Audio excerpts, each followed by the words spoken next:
Greetings, YouTubers. I haven't made a video for a little while because we've been busy doing videos usually on Sunday nights, Monday nights, Wednesday nights, and of course what has now become known as Celtic Friday, apparently. So yeah, we've been doing a lot of tabletop commanders chats, but I've had a request to do a book review, so I thought, seeing as quite a few of you guys are painting Vikings, Normans, Saxons, Dark Age people, I thought I'd show you this book, which is probably the best book you can get about the 1066 campaign. It's by Jim Bradbury, and I have to say it's the best book I've read on the Hastings campaign ever, and I've read quite a few. So that even discounts Frank Stenden's Oxford English History, which was written in the 1930s anyway, but is still the definitive source for Anglo-Saxon history. And there's also a book by Terence Wise called 1066, which is good, but it's not as good as this one. This one, it's got lots of illustrations from the tapestry, of course, which is our primary source. It's cost me the grand price of 25 quid quite some years ago, probably from the 80s I've had this one. And what this book does, it looks at, you know, because you can just write about the Battle of Hastings, but he goes a lot more around who were the Normans, how did they happen to be, the career of William the Conqueror before 1066, and Harold Godwinson as well, and it goes right through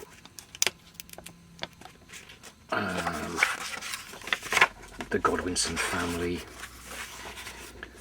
and the other earls of Anglo-Saxon England, Edwin Morcar, the sons of Leofwine. So there's a real wealth of background information on here that builds up. Nice picture of Alfred the Great, the Winchester statue. There's some family trees in there. It's very readable, very readable, and it goes into a hell of a lot of detail about the actual campaign itself, stuff that isn't necessarily written in other books, which is why I really enjoyed it when I got this.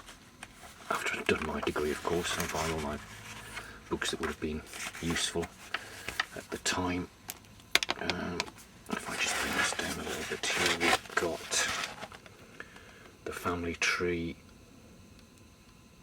that we know of Harold, his brothers, his two sisters are in there as well, and it traces him back to his grandfather. All this information has come from charters, and they're not a very... In fact, the Godwinsons were Anglo-Danish because the mother was a Dane, and Godwin had a very rapid rise to power and was a bit like a cuckoo, really, kicking everybody else out of the nest who were his rivals to his family. So there's a lot about the power struggle going on between the sons of Leofwine and Godwin's sons. But if you do get one book on Hastings, get this one. Can't recommend it enough. It's absolutely fantastic. Some very nice illustrations in there as well. Not that they're necessarily needed, but it does take you through most of the tapestry, all the important sections of the tapestry on there, and some interpretation of what is actually going on.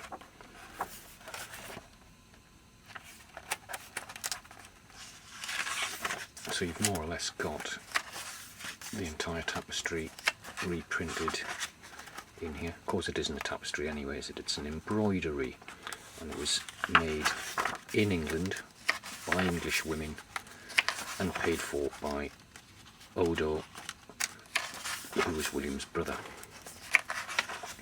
So there are a few well, there's quite a lot of propaganda in there, but what is going on in the bottom scenes is also quite interesting too. They've sneaked in little pointers in there. So yeah, I really recommend this one. You can probably pick it up on Amazon for a hell of a lot less than 25 quid now. It may even still be in print, I don't know. So yeah, if you're going to get one, get that one. Okay, hope that's of some use to some people. Fraser might quite like to get with that one.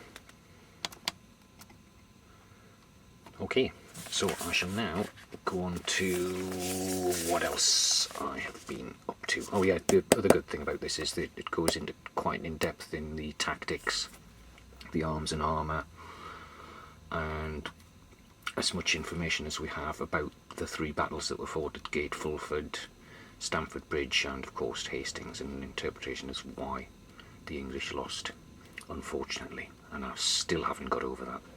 Okay. Things I've been working on in the evenings as the tabletop commanders have been jabbering away there is attempting to finish off this farmhouse. So I've more or less done it apart from snicking it on the base. So what these are made of is cardboard, coffee stirrers and filler. So the filler has made the walls, the plastering, rendering, and that's a mix of water, PVA and polyfiller, basically, or any filler will do, and I've basically just plastered it on or let it run on there. I did start to get a bit enthusiastic about maybe putting some greenery on there, some vines going up the side, vines, ivy, door as well. I've left the roofs off so I can place figures within there. This one I had a bit of an idea of painting some string brown and then sprinkling flock on top of that, which I think looks okay. Gives the impression of thick creepers anyway. Maybe I needed thinner string because I was using this stuff. So, and I just need to finish off a couple of walls as well, and then that is just about done. I think the tiling's come out pretty nice. It seems they're all put on individually, which was a labour of love.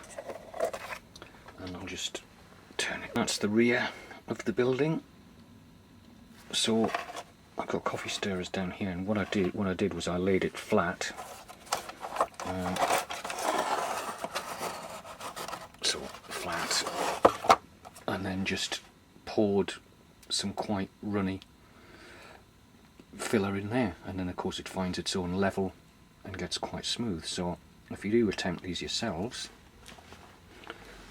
that's a good hint, a good tip. There's a good article in one of the War Games magazines this month as well. I think it was the Henry Hyde one, the Battle Games, where the War Games widow was also making little houses exactly the same way. Amazing. I need to touch up a bit of the paint, but apart from that, I think it's come out rather nice. Okay, so that's one little project nearly finished there as well. And another thing that I decided to do the other day, because I'm always doing photographs of, videos of the soldiers that I've finished on this workbench. So of course if you have anything in the background, the focusing is a pain in the butt because it focuses on the things that you don't want it to focus on, of course. So I thought I'll get myself a decent sized shoebox and cover the base with filler, and then some bits of the lichen and some bits of stones or cat litter or whatever, and make myself a box for photographing the finished miniatures in. So that's what I've done. So I'll just pause this for a moment so you can see the whole thing, because the camera's too close. Hang on. So that is the whole box there. Nice and simple, easy to do, bit of paint, bit of filler. How easy is that? But we shall see what the effect is right now. By a happy circumstance, this is just wide enough to get in my 4 batteries of Airfix artillery that I've just finished. Well, finished about a week ago. So let's just have a look. If we zoom in,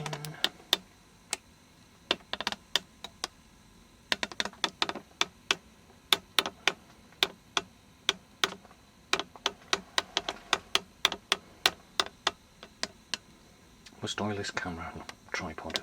Yeah, okay, so just run you along the line again. So each base has got 5 or 6 figures on there.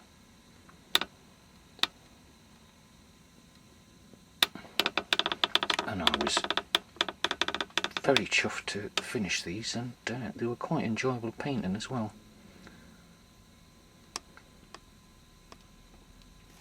So let me just turn them around so we can see them from the other angle. We're moving along the line. The guns, actually, I forgot to mention, are Prince August, because the Airfix guns, first of all, I didn't have any of them. I just had the troops, and they're pretty damn naff anyway, so I think since I've got Prince August modelled for making French guns, I'll just use those instead. So we've got 3 guns of the same calibre here, which I think are what 12 pounders or something, and then the 8 pounder on the end just for variety. But yeah, very chuffed with those, and a welcome addition to my French army.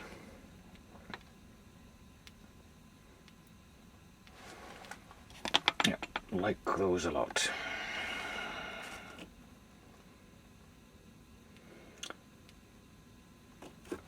There you go.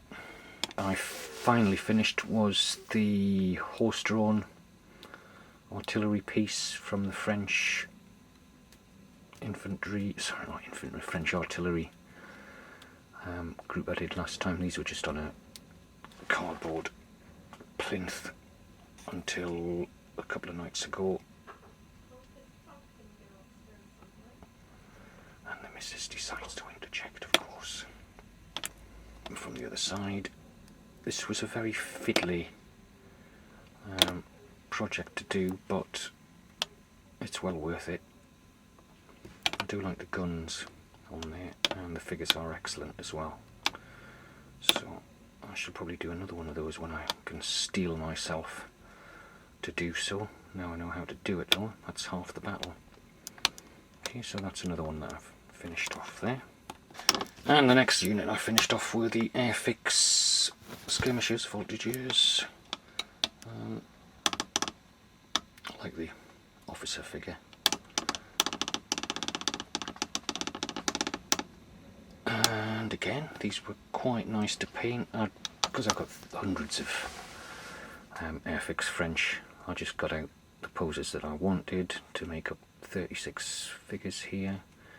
So mainly the shooting ones, and the guys, few guys reloading, and some of the guys walking stealthily forward, who could be priming their pan ready to fire. So yeah, the nicer figures from there, rather than the guys marching. So I'll just take you along here.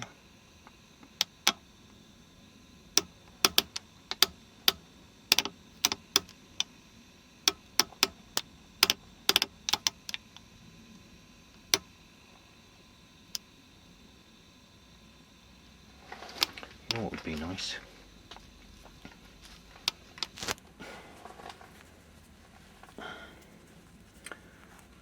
Some smoke. Let me just add some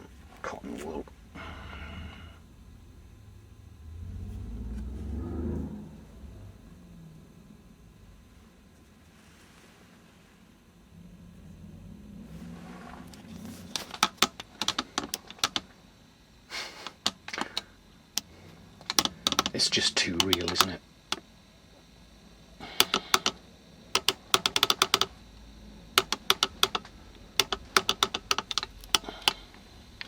Yep, so yeah, very much enjoyed painting these as well. It's nice to get them out of the way too, so they will add to my French army again.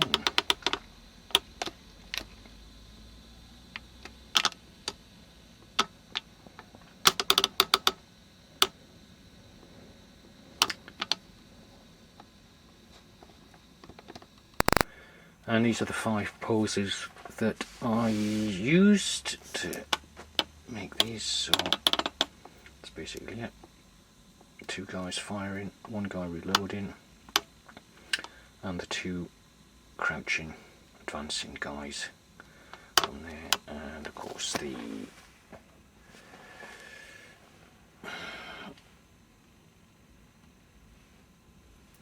officer,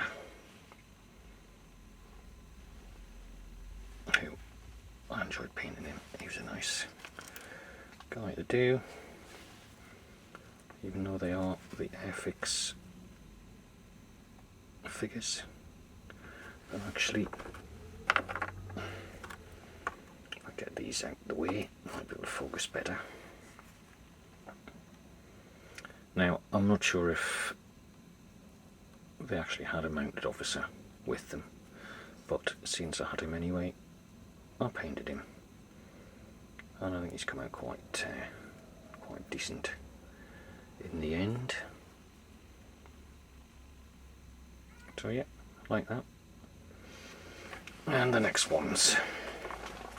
And I also finished this battalion of French line infantry, the Italeri set. So there are 7 groups there. What I'm doing is I'm doing the 6 companies plus a colour party for each of my units now. What I haven't done yet is paint the orange and blue and purple and yellow, is it? Well, whatever the other colour is, pink, on the shakos yet, because I want to see what I've done with the other groups of these that I've got, so that I can make units with similar poses in each one.